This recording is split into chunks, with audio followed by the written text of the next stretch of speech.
falling and I can't get up. Yeah, Okay. yeah. And so I'm trying to move, I'm trying to get up, and I can't get up. You know what I mean? And so it came from, like I said, it just shook me up, man. I was like, I didn't take it serious. So I started, it got serious where I was like, please help me, I can't move, I can't move. Help me, please, I can't move, I can't move. And that whole time I'm turning my head back and forth. You know what I mean? Because I didn't want to suffocate on the carpet. And I turned my head back and forth so much that, you know, I can't even grow a full beard. That is really irrelevant. But, you know, I was on that ground for so long, turning my head back and forth, scratching my chin back and forth from the carpet because nothing else was moving. You know, I have a problem with growing a full beard, full goatee.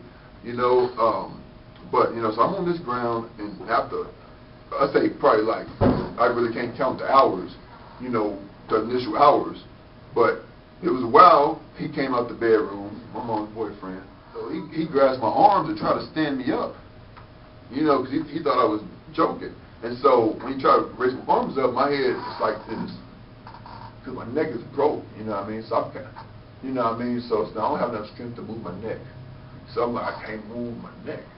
And so he just dropped me back down, you know what I mean, on the ground. And so, you know, after that, you know, a few more moments, I lost control of my bowels, lost control of my bladder, and I didn't feel myself losing control of my bowels. I heard it, you know, and so hours passed, and man, it was some crazy stuff going through my head, man, because I was like, okay, I can't get up. What's wrong with me? You know, what's really wrong with me, man? And so I'm keep on turning my head back and forth on this carpet, right? And my mom, she covers me up with newspaper, you know, because What the hell is she thinking? Why is she covering up you with newspaper? Why go in the newspaper route? What is she thinking at this point? Man, I have no idea, man. But I know for one thing, you know, whenever you have a bowel movement, you know, and urine, the smell of bowel movement and urine, you know, it's not a pleasant smell. It's not potpourri or nothing like that. Right, but the sight of you're 19 this time? 19, month after my 19. I would think that the sight of your 19-year-old son, you know, defecating there would probably, but she didn't seem to catch that context clue that there might be something wrong. Yeah, it's just covered up with newspaper. So fast forward, you know, hour after hour, my mom and her boyfriend leave the apartment to take care of some business. I don't know what. You know, they leave me there covering the newspaper, right? And, you know, they come back, and it's like daytime again. It's Friday. So you've been laying there for 24 hours almost? No, 12 hours. 12 hours. 12 hours. Who found you? Well, or did your mom call? Well, the ambulance or what? After numerous pleas of help, nothing happened. My sister, you know, who wasn't at the apartment at the time, came home from a friend's house and saw me on the ground. So your mom never called the ambulance or police? No, never did. That's great. So your sister comes home. You know, and yes, she didn't call the ambulance or police, but I kept on telling them that, man, I remember it like it was yesterday, man. My head was like this way, you know, I was facing down on the carpet, my head was like this way. And I was telling her I can't move, man, help me, I can't move. So, you know, I kept on saying, I need help. And I don't know what, you know, they fix breakfast, you know, fried potatoes and stuff like that, man. You know what I mean, eggs and everything, you know, bacon and stuff. And, yeah, just walked over me, man. Just being honest with you. And my sister comes to our apartment from her friend's house. And, you know, she's 17 years old at the time, you know, around 17 years old, you know, because it was a month after my 19th birthday, so she's a year younger than me. And so, initially, you know, she didn't know what to do, you know what I mean, but she went and got her friend, you know, who stayed like 5 doors down from us in the apartment complex where we resided at. Right after my sister and her friend left the apartment, my mom and her boyfriend came in the apartment. And so my sister came back and asked my mom what happened, you know what I mean? And my mom said, I came in, I was drunk, and I laid on the ground and went to sleep. Right. And so I kept on saying, I can't move. Do you hate your mother? No, I don't. I don't hate her, man, you know. I mean, if anybody watching this, I don't know how, that it's just your ability to forgive is, I guess, a whole other story. But so your sister... Yeah, so basically, man, my sister attempted to call the ambulance from our house, right? have insurance at the time, so an ambulance is like $70,000 for one trip. And so, you know, my mom, you know, looked at those factors and what have you, and told my sister, don't call the ambulance from here, call the ambulance from your friend's house.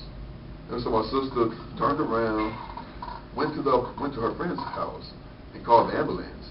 And you know, pretty much the ambulance showed up, and it put me on that hard backboard right there, you know, and you know, I had bowel and urine on me and everything like that, and I stayed on the second floor, and so, you know, it was like a hot day. It was super hot outside, and so automatically when I went outside, I started getting short of breath. And I'm like, wow, it's never happened before. Because, mind you, I didn't know what happened. I just knew I couldn't move. I heard a loud sound. I couldn't move, and I heard a loud sound. So I'm on the board, and I'm going down the stairs. And by this time, the whole apartment complex knows what's going on. You know, so everybody's outside on their porch and outside the door trying to see what's going on. And it was like a grand spectacle, man. And so the ambulance was carrying me downstairs, and one of my high school acquaintances, you know, asked what happened. And I was like looking up like this. I was like, I was trying to talk to her, but I didn't have no voice, no bass in my voice. And so they put me in the ambulance. They sedated me and everything, and I think that was good. Doctors tell you that you weren't probably going to be walking again anytime soon.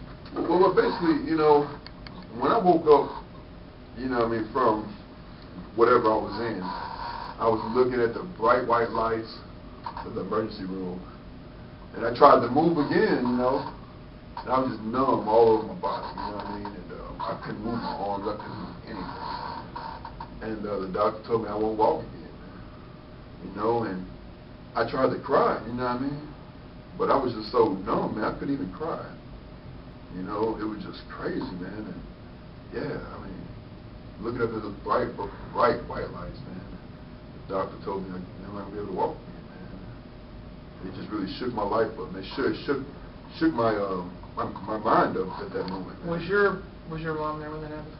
When they told you that you wouldn't walk again? Yeah, she showed up, you know what I mean? And I think when man, it's like, okay, I either woke up and she was there, or she showed up after I woke up or something like that, but she was there talking to the doctors and stuff like that. My sister was there, and a couple of her friends was there and everything like that, and they were just, you know, just really just looking at me, man, like, man, what happened, you know?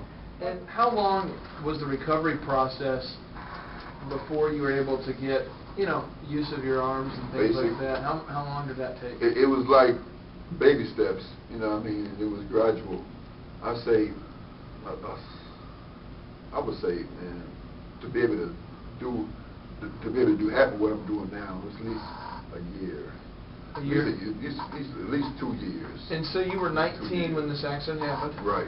And how old are you now? I'm 30. 30. Yeah. And you currently you're living in an assisted nursing home now. Yeah. And how long have you been at that home? I've been at 3 nursing homes altogether, and I've been at this last one for 10 years. 10 years? Yes. Wow. Well, I had the opportunity to visit Nate at his house or at the nursing home there.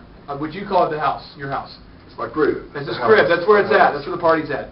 And I brought my daughter there and my wife. And when you walk in there, the one thing you'll notice is the size is not super huge. It's not a big area. Right. But in that area, I think every inch of it is either covered with photos with him and Rudy Giuliani and Dick Cheney and different conservatives. Where there's a lot of books there, and you can tell that although you haven't been able to move your